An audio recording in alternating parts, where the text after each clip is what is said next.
They are saying that they cloned Jim Carrey, y'all. That the Jim Carrey we saw at that red carpet event or whatever was a clone. I'm dead.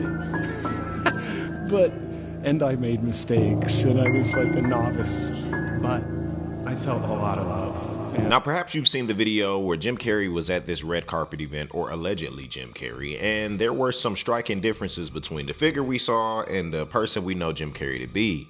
There was exaggerated features, different eye color, his cadence of speech was off-putting for a lot of people. Now, for those of y'all that don't know much about Jim Carrey, he's Canadian-American. He was born in 1962. His dad was a musician and an accountant, and he encouraged Jim's comedy very early on. It's actually very interesting if you go look up Jim Carrey's biography, his family life, the struggles they went through. His dad ended up losing his job, which threw the family into a deep financial hardship. There were even times where Jim had to go to the comedy clubs to bring money home for his family. And at age 15, Jim Carrey wrote himself a $10 million check for acting services rendered. Like he really had a belief in self and a goal to make this into something that will pull his family out of the circumstances they were enduring. The way I was introduced to Jim Carrey is watching reruns of In Living Color when I was growing up. Nice to meet you, folks. Fire Marshal Bill here. Won't you come in?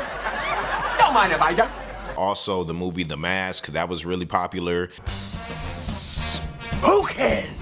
He had some big roles, even Bruce Almighty, that was huge. And they were more comedy based, and Jim Carrey was able to show his characters and personality through these shows and movies that really made him attractive to kids. It was just goofy and out of this world. But he ended up taking on some more serious roles to show his emotional depth and his range. Like one of my favorite movies that I actually have only seen bits and pieces of, more think pieces on it than the actual movie itself, is The Truman Show, which essentially, little spoiler warning, is where Jim Carrey plays Truman Burbank, a man who doesn't realize he's living inside of a television set. His entire life is secretly broadcasted to the whole world. His family are actors, his friends are actors, the town is in this set up, controlled environment, and there are like hidden cameras everywhere. And the producers manipulate the show and the set to keep him on the inside. That movie came out in 1998, and a lot of people see it as more relevant now. Because shortly after that, we got Google, we got the internet, we got social media as we know it, reality TV, influencers that are monetizing to high heaven, and millions of people now broadcast their lives daily online for others to consume. And this is where we get into Jim Carrey's philosophy, because it was around the early 2000s, mid 2000s, when he was taking these interviews and discussing more philosophy behind his acting and what he brings to roles. As an actor, you play characters, and then if you go deep enough into those characters, you realize that your own character is pretty thin to begin with. And at a certain point, I realized, hey, wait a second, you know, if it's so easy to lose Jim Carrey, who the hell is Jim Carrey? That was a heavy concept to digest, and show Jim Carrey is not just able to venture off into the world of hilarious content, but he's able to contrast that with intellectual thought and deep reflection. And it's actually very interesting that he played in The Truman Show, because psychologists actually refer to certain mental health disorders or delusions that people have as the Truman Show delusion, where people genuinely experience psychosis, thinking that they're being watched, that their life is a TV show, and that nothing is real. And I don't know about y'all, but I feel like that is a feeling that I've had. When we get down to Jim Carrey, he has no problem with being in the public eye, in interviews, breaking that fourth wall, creating social awkwardness. It always seems like Jim Carrey is having his own social experiment of sorts when it comes to interacting with interviewers, and it's mainly to like shake the barriers of the system and toy with the world of pretend and of roles. And he just kind of weaves in and out of this consciousness where he sees that simple entertainment world for what it is. To Jim Carrey. Wait, tell me, is it true you're wandering the streets? You need a date to the party? What's up? no, there's no meaning to any of this. So I wanted to find the most meaningless thing that I could come to and join, and here I am. They're I celebrating. mean, you got to admit it's completely meaningless. Well, they say they're celebrating icons inside. Celebrating Do you believe icons, in boy, that is just the absolute lowest aiming, possibility that we could come up with. Yes. So what's happening in our world right now? Because there is a lot of news that actually is relevant that's not that Here's the uplifting. thing. It's not our world. None That's of the this is key. real? Nope. So you're just passing We don't through. matter.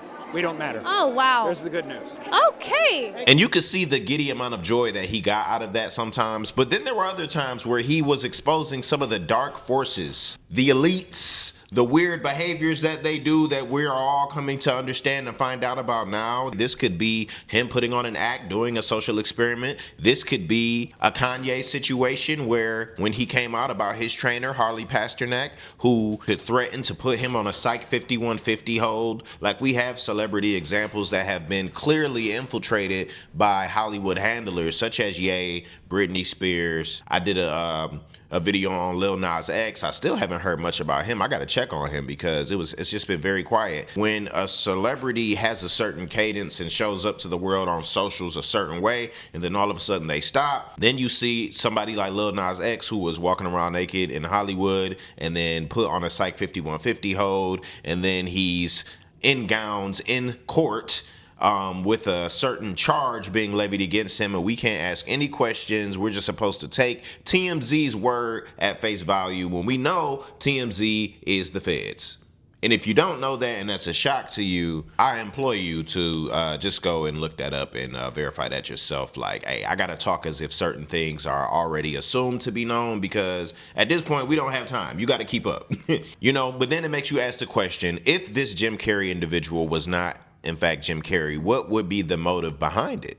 And that's where things can get hairy, because motive is one of the last things that you can detect on an individual. You can pick up on things. That's why I like playing the memory game with my daughter, and as well as being able to play the memory game myself, because I pride myself in my ability to have pattern recognition. If something doesn't match or something is off, even if you don't know exactly what it is, you can feel that inside and you can recognize that. And you can validate that repetitiously over time, because I feel like societies like America really try to make it seem like we don't see what we know we see.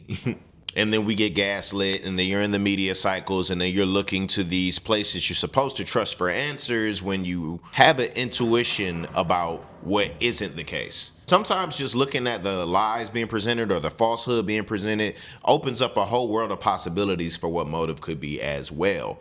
But again, that could be dangerous territory, because you also got to be ready for the truth that you might discover. And a lot of it is a lot darker than what most people can handle. Some people are just focused on protecting their reality to the point where they want to prove things right or wrong to uplift their current pillars of sanity. And I find that as people have been talking about this discourse and making certain implications about different things, you just see that there are many, many rabbit holes. So if he is a clone, like some people are suggesting, I'm humoring this perspective. If he is a clone, what else does that say about clones being used? What would be a focused usage of clones? Would it be to be in this entertainment world to confuse us, and for it to be something that pushes an agenda that Jim Carrey is the vessel of?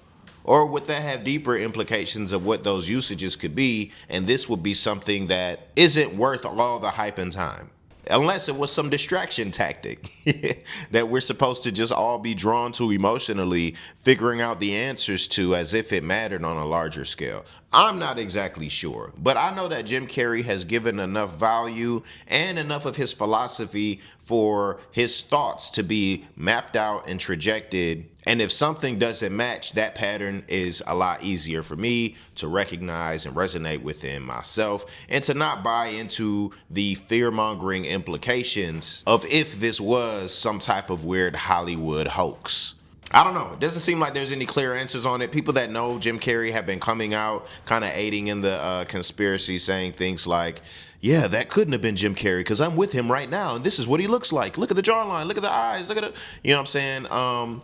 And they're like, guys, we're just joking, because some people are taking it serious, and it just all seems kind of unserious to me. But I wouldn't be surprised at the lengths Hollywood can go and will go in order to push an agenda. I don't know what this one would be, but I know that I'm not invested in the tropes and entertainment hoaxes of Hollywood. Like, there's certain things that I like or watch, and I can see it for what it is. I'm an American, so there's a level of entertainment that I'll seek and be satisfied by just for me being entrenched in this society. But in large scale, I've divested. I have divested and I want real life. And there's so many different things that have just waken me up to real control over my life, you know?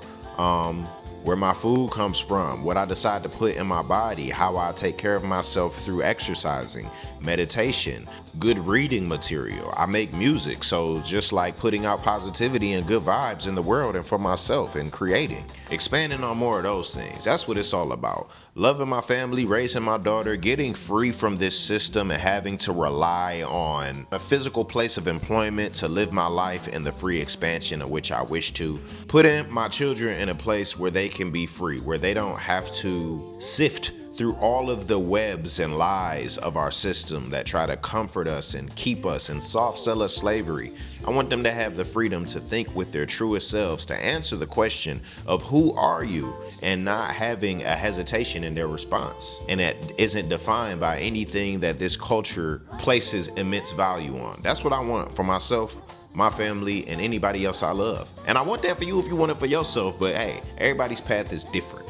But let me know what y'all think about this video. What do you think about this Jim Carrey situation? How has Jim Carrey impacted you as an actor, as a comedian? Do you think that this is just some type of troll thing that he would do as one of his little social experiments? Is somebody doing their own social experiment where they're dressing as Jim Carrey and just having a little fun, you know, with the entertainment industry? Or do you think something more nefarious is going on where Jim Carrey has gone too rogue and they want to control the narrative by just making him appear obscure, crazy, delusional, so that history can remember him differently? I don't know. Y'all let me know what y'all think about that in the comment section, and like for more videos.